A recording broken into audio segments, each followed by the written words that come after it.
para proteger, enfrentando a violência contra bebês, crianças e adolescentes, isso no âmbito da cidade de São Paulo. Esse documento apresenta o modelo de educação que a cidade pretende fazer. Essa educação que é humanizada, que não é somente a prestação de serviços educacionais pela prefeitura, mas é o interesse na formação integral dos bebês, crianças e adolescentes. É a questão que está ali prevista na legislação, que é zelar por essa criança, por esse bebê e por esse adolescente. O documento vai nos apresentar os tipos de violências que podem acometer esse público e vai também nos dar pontos importantes de como identificar essas violências e, é claro, como fazer os devidos encaminhamentos. Nós já estudamos a legislação específica que fala que o funcionário tem uma obrigação legal onde, quando ele não cumpre essa obrigação legal, ele está sujeito a processo administrativo e também ao rigor da lei, aquela lei ali do ECA, que está prevista no ECA, caso ele negligencie um caso de violência que ele venha anotar. Então, esse documento, ele é bem bacana, ele vai nos apresentar aí esses tipos de violência, violências essas que, infelizmente, nós, enquanto educadores, acabamos realmente encontrando na escola. Infelizmente, a gente acaba vendo, sim, crianças e adolescentes e bebês, inclusive, que são vítimas de violência. As violências mais comuns, que são a violência física, que pode acarretar na violência fatal. Nós vemos casos na TV de crianças, bebês principalmente, que são um público mais frágil, que acabam muitas vezes apanhando dos pais, dos padrastos, das madrastas, né? E vindo a fatalmente falecer, né? Vindo ao falecimento. Então, aqui esse documento nos apresenta todos os tipos de violência, então abrange um pouquinho, abre um pouquinho esse leque de tipos de violência, porque vai além da violência física, sexual, que nós conhecemos, que infelizmente vemos ali no contexto educacional, fala também de outros tipos de violência que nós vamos falar detalhadamente. E fala que quando o agente público, seja ele professor, seja ele auxiliar, seja também aquele que faz parte da gestão educacional, ele somente suspeita, né? Não uma suspeita aleatória, mas uma suspeita porque ele olhou, ele percebeu, ele tem que fazer já os encaminhamentos, né?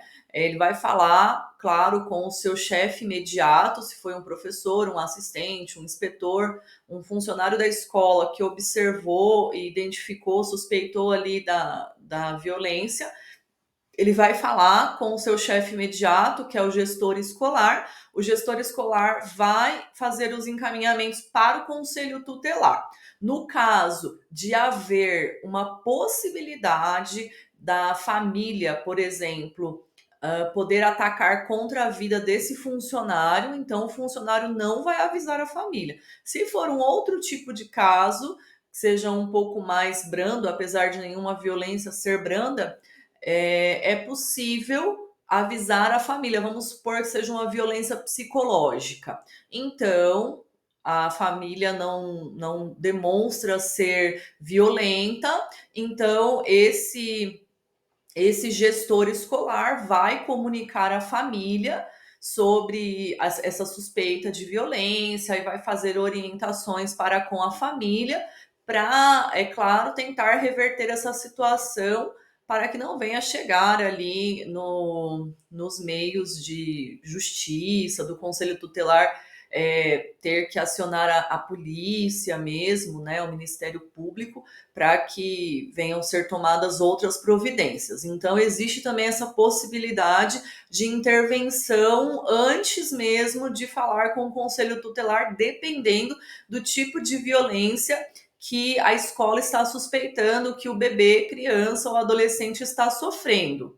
Uma outra coisa bastante importante que eu acho interessante frisar nesse documento é que o funcionário nunca deve ser um investigador, nunca. Ele nunca vai investigar sobre a pessoa que vai ser a suspeita de ter cometido um ato de violência contra o bebê, a criança e o adolescente. Ele não pode fazer isso. O documento é bem incisivo, porque ainda fala assim que o funcionário que é formado em pedagogia não tem essa matéria de investigação na sua grade, e de fato realmente não tem. Então, é a questão mesmo de cada um se ater à sua competência. Então, não compete ao professor, ao auxiliar, ao funcionário investigar nada.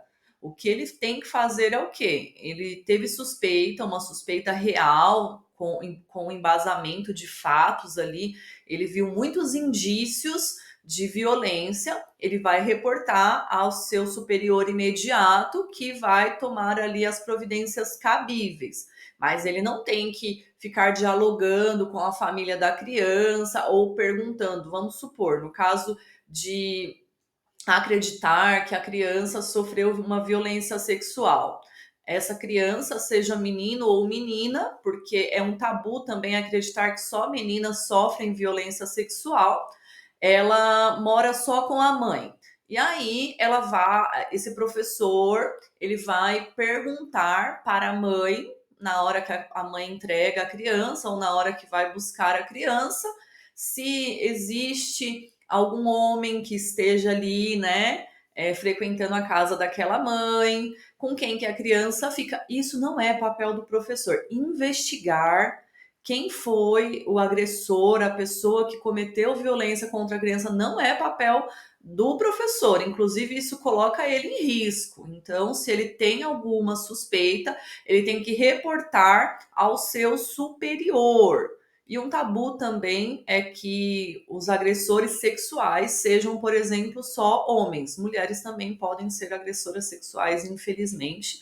Então, é isso que o documento nos fala, e a gente vai ver detalhadamente cada tipo de violência para ficar bem claro o conceito de cada violência. O documento nos apresenta 10 tipos de violência que as crianças, bebês e adolescentes podem sofrer. E são elas: violência física, violência química, violência psicológica, violência sexual e violência negligencial.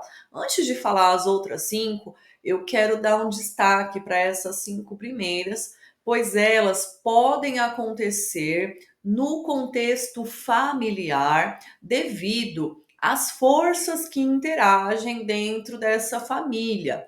Por exemplo, a questão da relação do pai com a mãe. Quando eles brigam, seja com xingamentos, com agressões de fato, a criança acaba sofrendo ali uma violência psicológica, porque ela está presenciando ali aquele ato de violência. Então, por exemplo, numa família muito disfuncional, onde a mãe permite que o pai abuse da criança, também é uma questão familiar ali, que é violência, que é crime, mas enfim, que tem a ver com aquela família. Então, aqui está dizendo que as 5 primeiras, né, esses 5 tipos de violência, elas têm muito a ver com a família, com o contexto familiar, com as forças que existem ali, que interagem dentro da família. As outras 5 são violência institucional, violência estrutural, violência entre crianças e adolescentes, violência auto-infligida e o trabalho infantil. A violência física é entendida como uma ação infligida contra o bebê, a criança ou o adolescente que venha ofender a sua integridade ou saúde corporal ou que lhe cause sofrimento físico. Geralmente ela é confundida pelos pais devido às modificações na sociedade, às modificações das legislações vigentes, como uma correção para com o filho. Então, esse pai, essa mãe acabam empregando força contra o seu filho, de forma que lhe cause danos à sua saúde corporal, à sua integridade física, que ofenda a sua integridade corporal. Então, essa é a conceituação de violência física.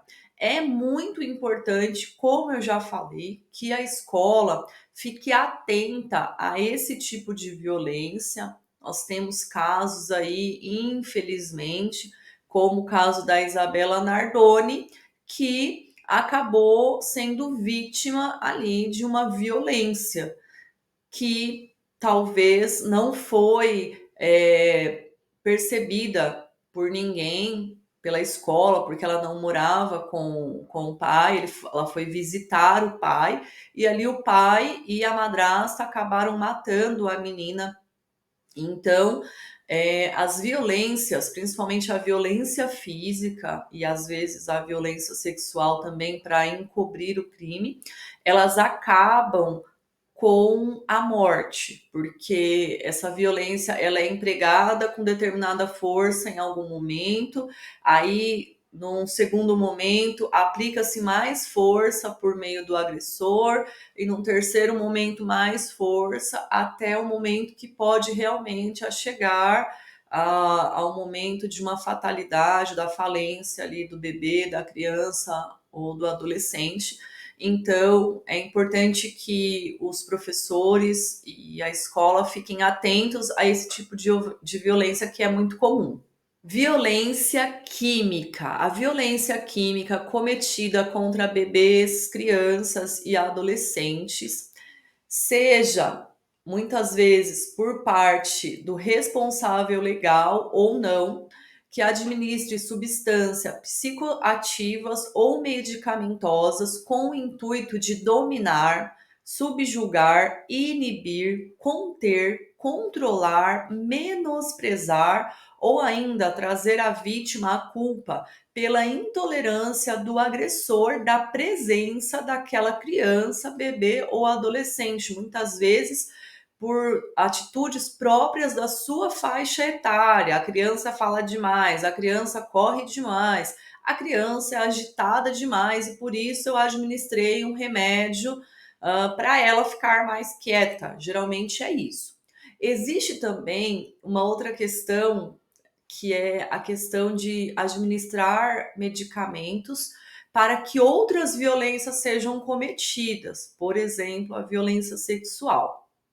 É bastante complicado a gente falar um pouquinho dessas violências, porque chega a dar dó dessas crianças, né, que são acometidas por elas. Esse documento, conforme eu vou estudando, eu fico emocionada, entristecida, afetada por ele.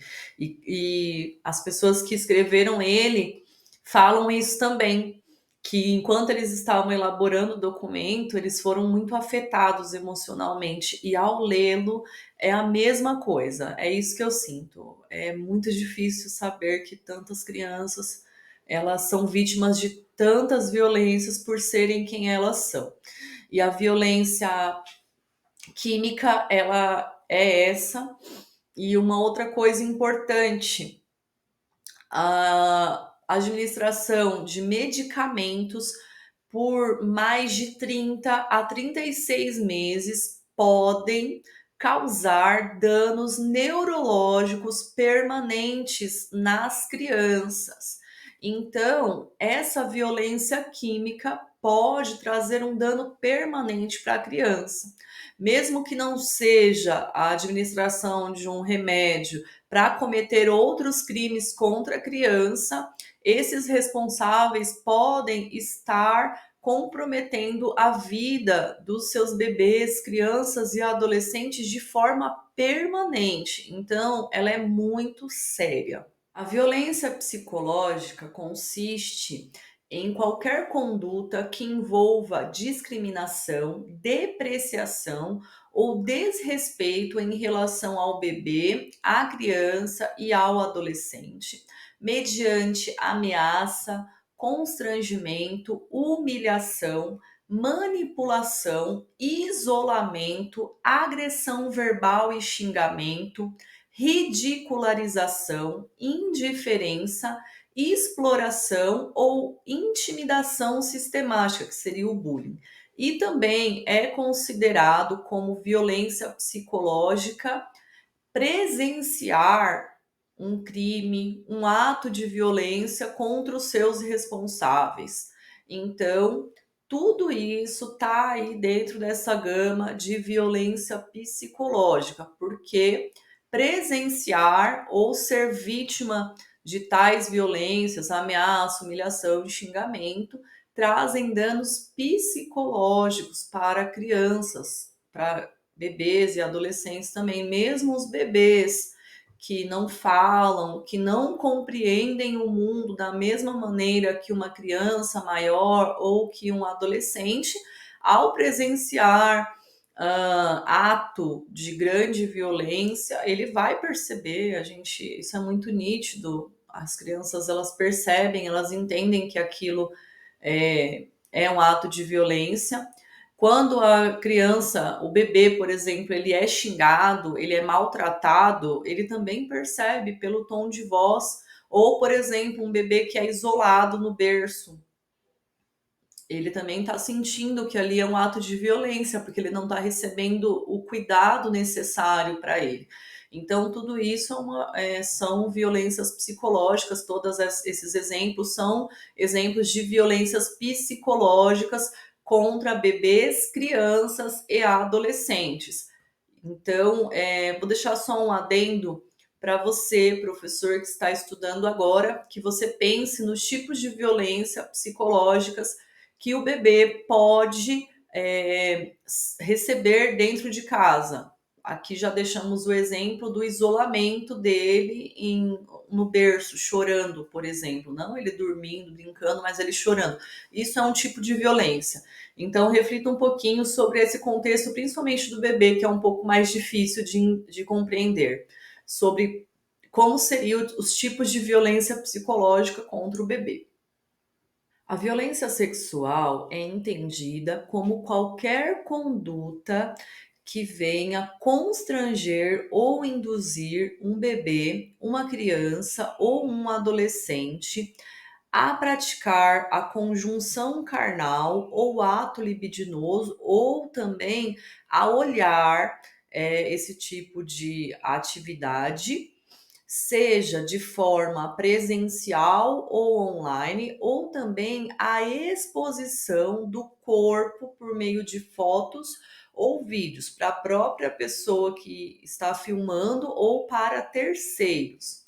No caso da violência sexual, o documento dividiu em 3 tipos, que são o abuso sexual, a exploração sexual e o tráfico de pessoas. O abuso sexual, ele é, de fato, o ato de conjunção carnal ou atividade libidinosa. A exploração sexual seria a mesma linha, só que com fins comerciais, com uma remuneração ou uma compensação.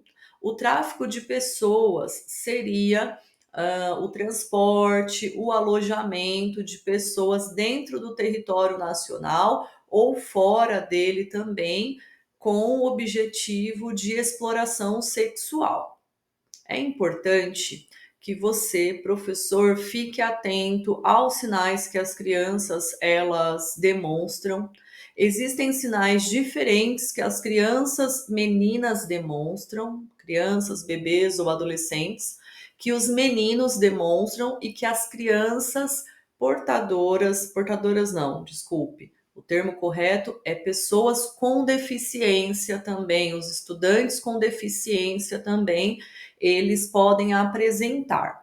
É um tabu falar sobre sexualidade hoje na nossa sociedade, mas é importante que o professor vença isso. E a prevenção sempre é claro, a melhor solução. Empoderar as crianças de seus próprios corpos, falando do semáforo do toque, por exemplo. Nós temos um livro autoral, eu vou deixar a capa aqui para vocês. O nome desse livro é A História de Tamar. Tamar, que representa ali uma criança, de tantas crianças que sofrem com abuso sexual no nosso país, que pode ser vítima em qualquer lugar que ela frequenta, seja no próprio ambiente de casa, seja na escola, seja no ambiente religioso que ela frequenta, seja na casa de amigos ou parentes, ou no caminho da casa, da escola para casa. Todos esses ambientes, infelizmente, são ambientes onde o abuso sexual pode acontecer. A violência negligencial seria as repetidas falhas das famílias em prover as necessidades básicas dos bebês, crianças e adolescentes.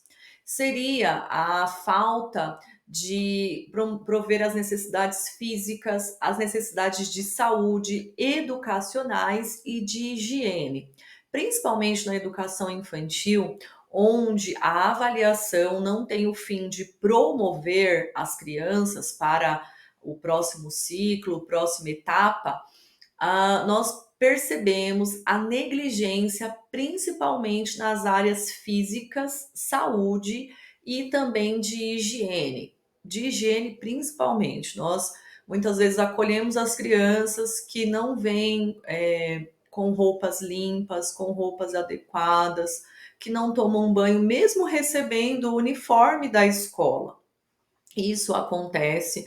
Acontece também de crianças que vêm doentes, crianças que vão para casa com febre e não são levadas ao médico, depois voltam no dia seguinte doentes novamente. Então, isso é uma violência negligencial por parte dos pais e ou responsáveis contra os bebês, crianças e adolescentes, e ela deve ser reportada.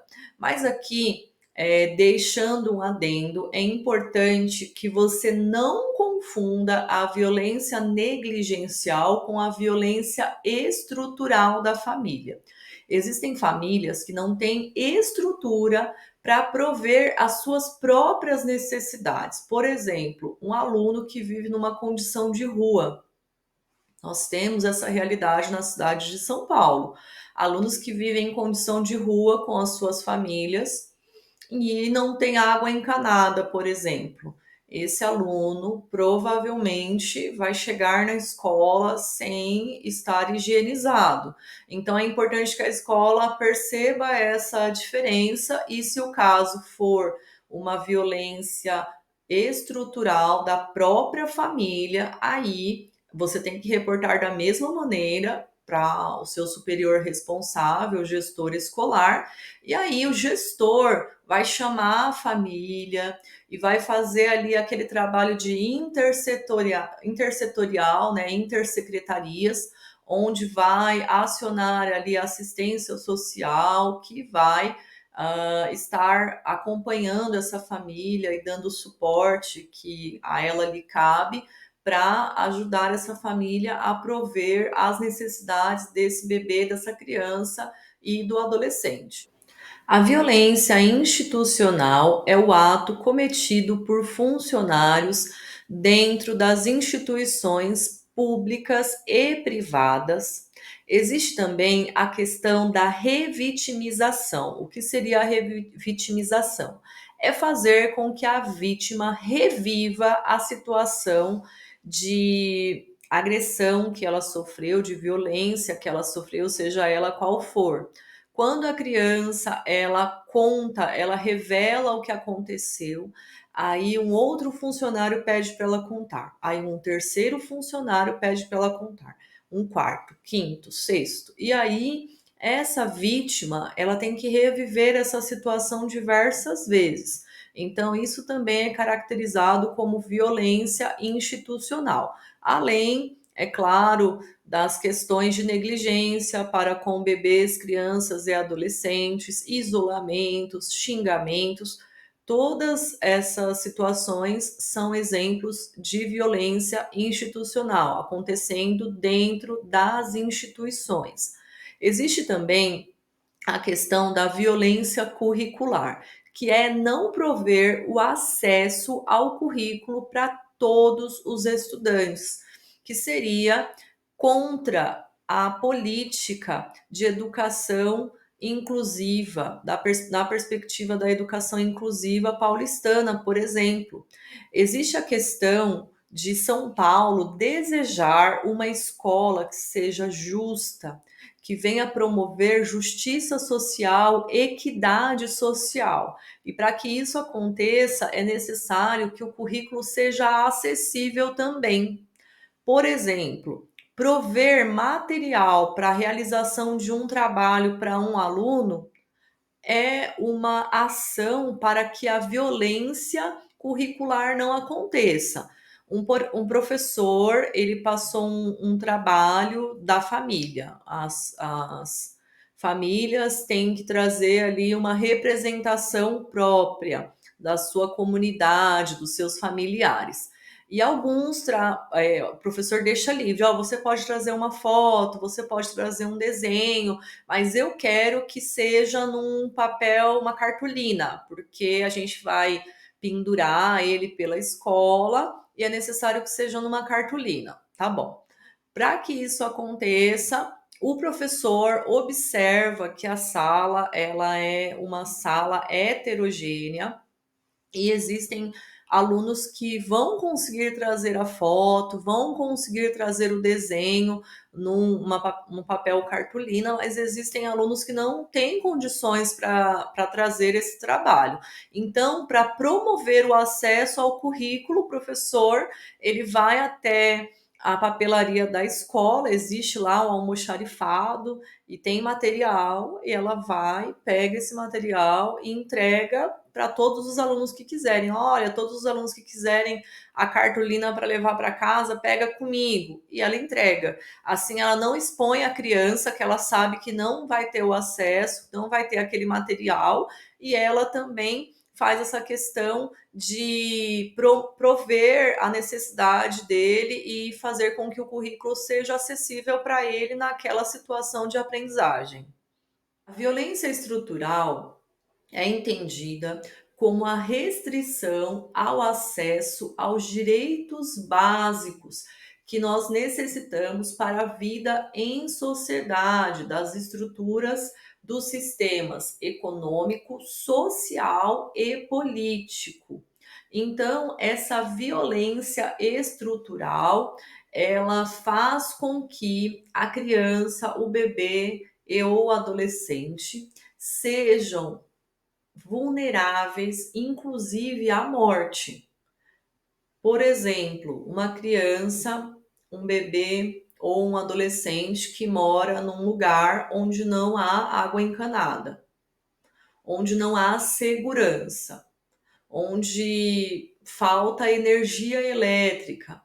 Então, quando não existe essa estrutura básica para a sua sobrevivência, quando não existe o acesso a esses direitos, que são direitos básicos, isso fazem com que essa criança, esse estudante, esse bebê, esse adolescente estejam vulneráveis, inclusive à morte. A violência entre crianças e adolescentes, ela pode ser entendida como bullying, por exemplo, no caso de xingamentos ou violência psicológica, mas ela também pode acontecer com agressões físicas, com agressão, violência sexual propriamente dita, onde fica inclusive difícil saber quem é vítima e quem é agressor, porque são dois adolescentes, ou são duas crianças, ou são um adolescente e uma criança. Geralmente, quando existe uma diferença de idade, fica mais nítido saber quem é o agressor, geralmente é o mais velho, mas existe esse tipo de violência, é necessário que a escola perceba que ela observe e que, se for constatado, se existirem indícios reais, porque não é necessário que o professor investigue, que ele tenha provas que realmente a violência aconteceu, mas se realmente o professor ele percebe que está acontecendo ali uma questão de violência, um ato de violência para com os estudantes, bebês, crianças e adolescentes, é necessário que esse professor venha reportar ao seu superior para tomar as providências cabíveis. Violência auto-infligida seria a autoagressão, quando a pessoa, a criança, o adolescente, geralmente são o público-alvo desse tipo de violência, acabam agindo de forma a se autoagredir, como se a pessoa tivesse raiva de si mesmo. E às vezes o que está motivando essa autolesão seria o objetivo de morte. Muitas vezes é uma conduta suicida, ou não, às vezes não é também. E o que seria? Seriam as lesões ao próprio corpo, como cortar-se, saltar de alturas, tomar remédios numa dose muito alta do que ela sabe que tem que tomar um remédio, no máximo dois, se tiver uma dor de cabeça, ela toma 10. Então aquilo foi proposital. Ingerir drogas ilícitas, mesmo que seja uma droga que seja tida como recreativa, ela está usando droga e pode ser com o objetivo de lesar o próprio corpo com aquela droga, porque nós sabemos que todas as drogas trazem reações adversas para o corpo. Então, se ela está nesse processo aí de violência auto-infligida, ela utiliza uma droga, mesmo que seja uma droga que popularmente é recreativa, mas com o objetivo de lesar o próprio corpo.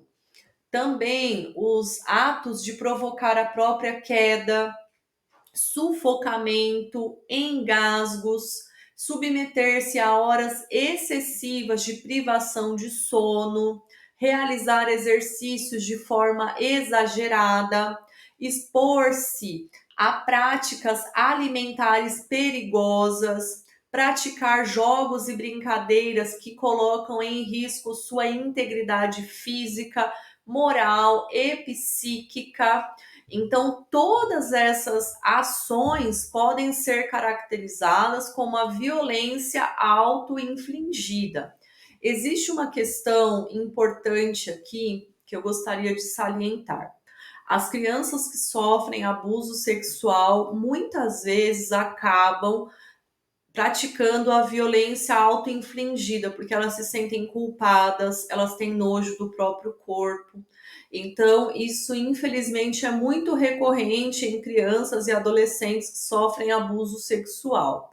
Um dos sinais da violência auto-infligida é, por exemplo, no dia de calor, a criança estar utilizando uma blusa de manga comprida para esconder os cortes na mão, ela estar utilizando roupas que tampem o seu corpo, usa uma blusa e um capuz, uma touca, para que ela seja invisível naquele ambiente. Isso também pode ser um sinal. Então, fiquem atentos a esse tipo de violência auto-infligida, porque ela pode estar escondendo outros tipos de violência que essa criança, adolescente, até mesmo um bebê esteja sofrendo. O trabalho infantil é entendido como qualquer trabalho realizado por um adolescente com 16 anos incompletos, porque a legislação fala que o adolescente só pode começar a trabalhar com 16 anos completos. Então, qualquer trabalho que seja realizado por um adolescente com menos de 16 anos é considerado trabalho infantil.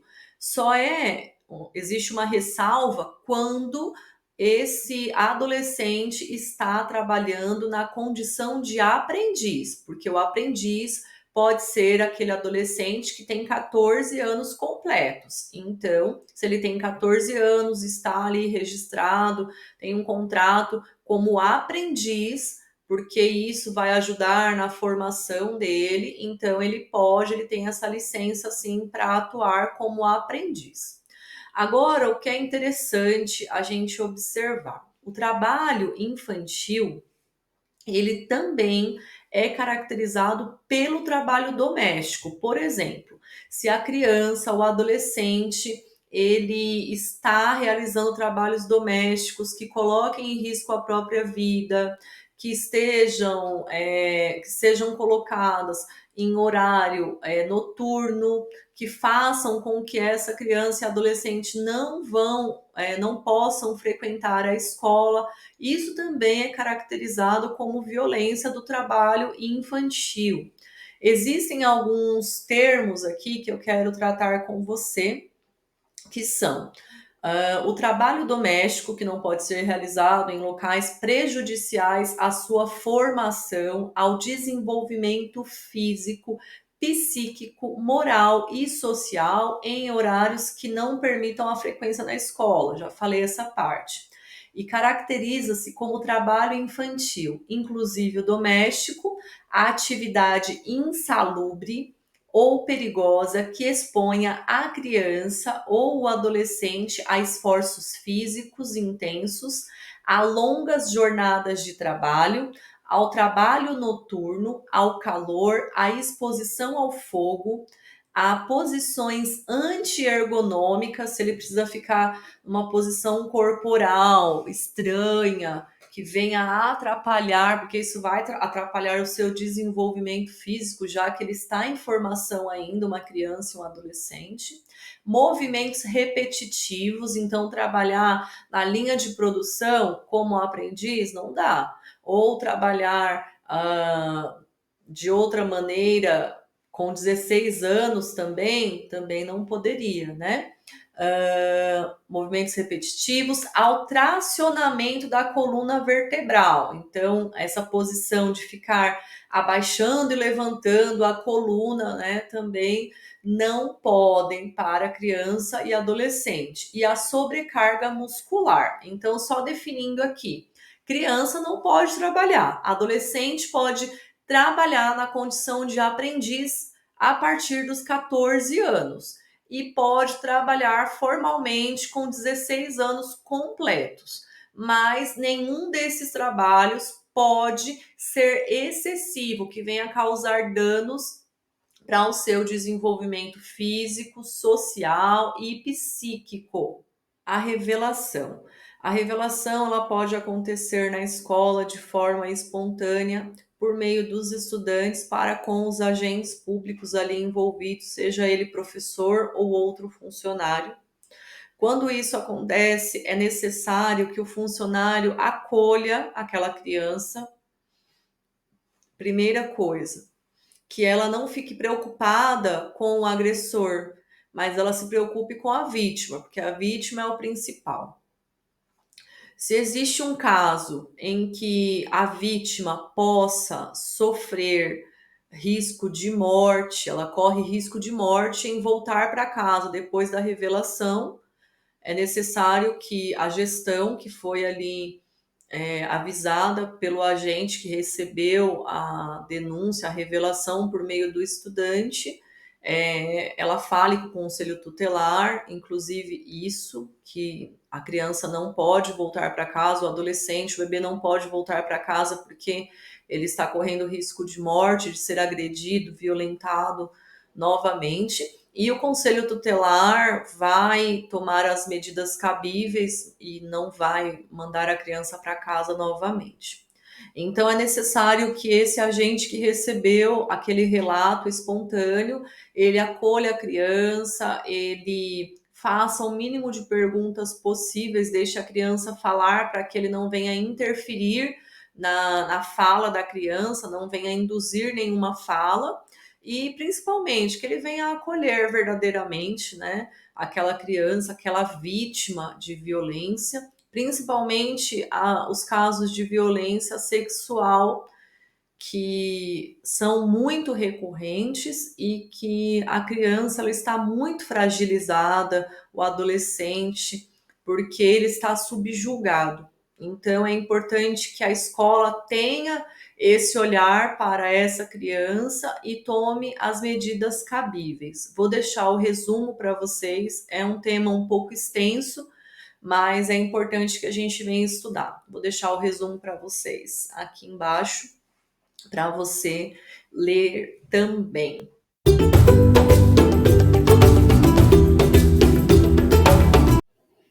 Entre os 10 tipos de violência que um estudante pode sofrer: violência física, violência química, violência psicológica, violência sexual, violência negligencial, violência institucional, violência estrutural, violência entre crianças e adolescentes, violência auto-infligida, trabalho infantil. Os bebês e crianças pequenas estão sujeitas a todas elas.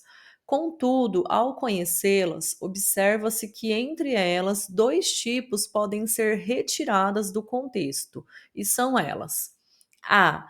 Sexual e institucional.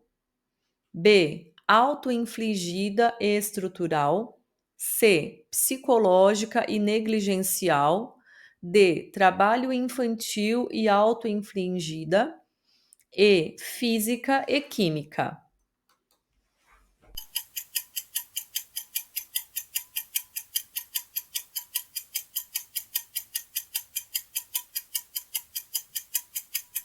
Resposta correta D. Trabalho infantil e auto-infligida.